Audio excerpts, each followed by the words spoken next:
It was supposed to be a night to remember, a vibrant celebration for my wife Lila's 30th birthday.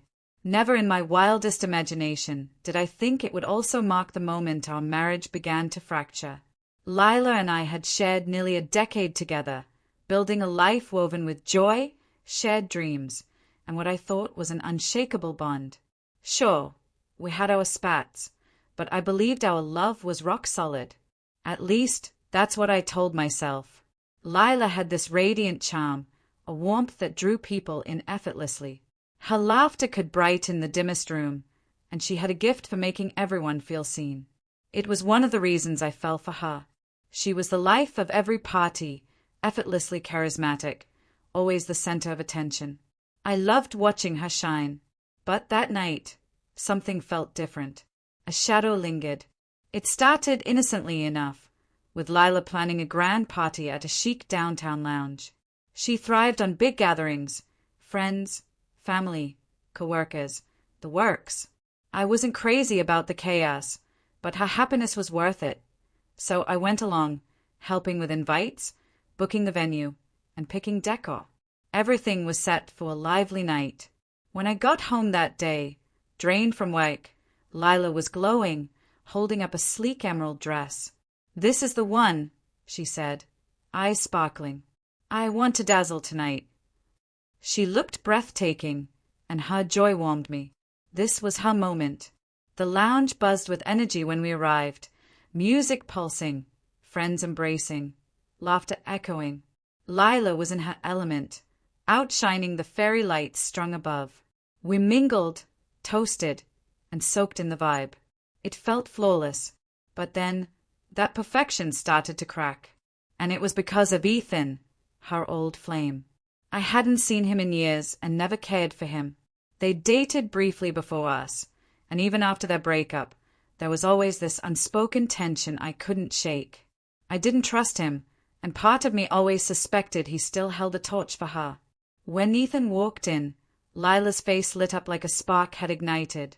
"Ethan's here," she chirped, practically skipping to greet him. Her hug lingered too long, her kiss on his cheek too familiar. My gut twisted, but I brushed it off. "Don't overthink it," I told myself. They are just friends.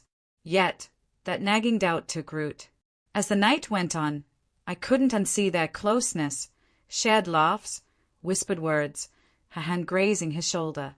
From across the room, I caught her eyes lingering on him, her smile too intimate.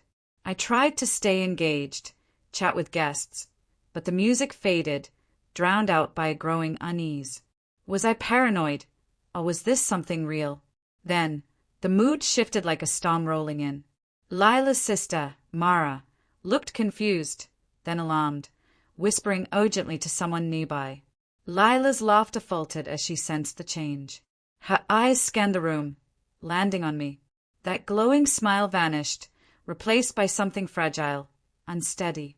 She stepped toward me, Ethan trailing close behind. I saw the cracks forming in her carefully curated world. I stayed silent, letting her stew. I hadn't said much to Mara, just one line, ask her about Barcelona. That was enough. Mara knew the weight of it, and Lila knew exactly what it meant. That trip? Too much wine, and choices she thought were buried.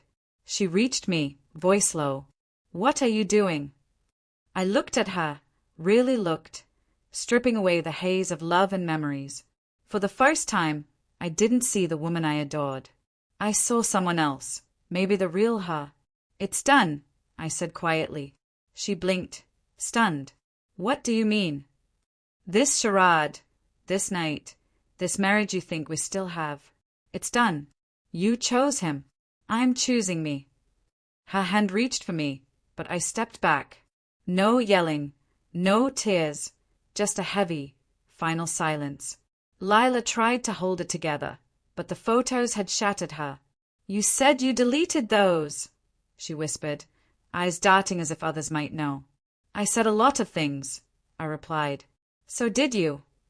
Her hand flew to her mouth, realizing what I'd done. She'd pushed me too far, and I wasn't letting her rewrite our story. "You don't get to be the victim," I said. You brought Ethan into our marriage long before tonight. I just reminded you secrets aren't yours alone. Her laugh was sharp, defensive. So, you're proud of this? You think you've won? No, I said. We both lost a long time ago. The silence between us was thick, suffocating, saying everything we'd avoided. Lila turned to leave, her posture rigid, her pride trailing like a tattered cloak. I didn't follow. I sat, phone in hand, the photo still on the screen. For the first time in years, I felt a flicker of peace. Not because I'd hurt her, but because I'd finally stopped letting her hurt me.